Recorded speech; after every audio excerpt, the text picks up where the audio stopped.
L'enfermement spirituel, s'enfermer dans de nouvelles croyances, sans d'ailleurs s'en rendre compte forcément. S'enfermer dans de nouvelles choses parce que on se dit que c'est bon pour nous et on force et on force et on force et finalement on n'écoute plus son cœur. Je pense qu'on y passe tous quand on revient sur un chemin vers soi, on a tous ce truc de suivre des nouvelles habitudes, des nouvelles doctrines, des nouvelles choses qui finalement ne sont que des croyances dans lesquelles on s'enferme.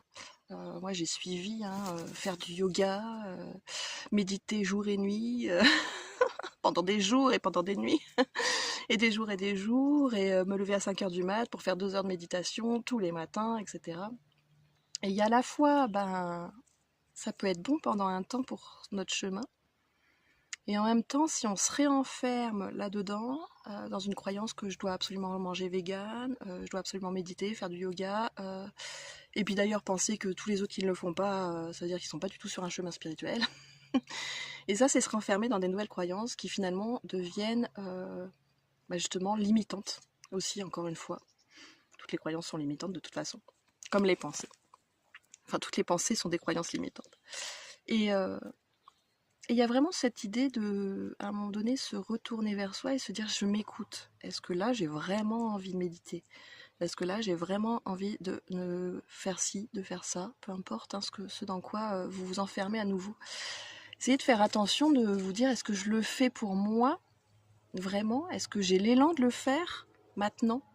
Est-ce que c'est ok pour moi?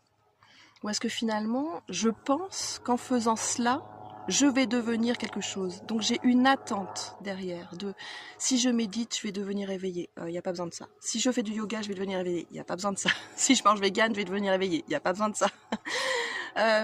Et de se rendre compte qu'en fait, comme on dit souvent, l'éveil, c'est tu te retournes et tu te rends compte qu'il n'y a pas de chemin. Il n'y avait pas de chemin à faire. Il n'y avait pas de choses obligatoires à faire. Il n'y avait pas de trucs à parcourir forcément. Même si ça peut t'aider à retrouver justement ce calme à l'intérieur. Donc ça peut être justement comme on dit, parfois il faut faire le chemin pour se rendre compte à un moment donné qu'il n'y en avait pas. Un hélicoptère.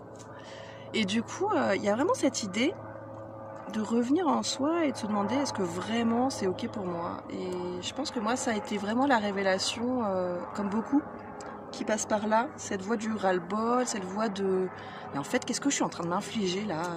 Et puis je me l'inflige depuis 1 milliard d'années, et puis je me rends compte que ça n'avance pas, quoi. Je me rends compte que j'ai toujours pas compris, je me rends compte que je suis toujours pas éveillée, je me rends compte que c'est toujours pas ok pour moi.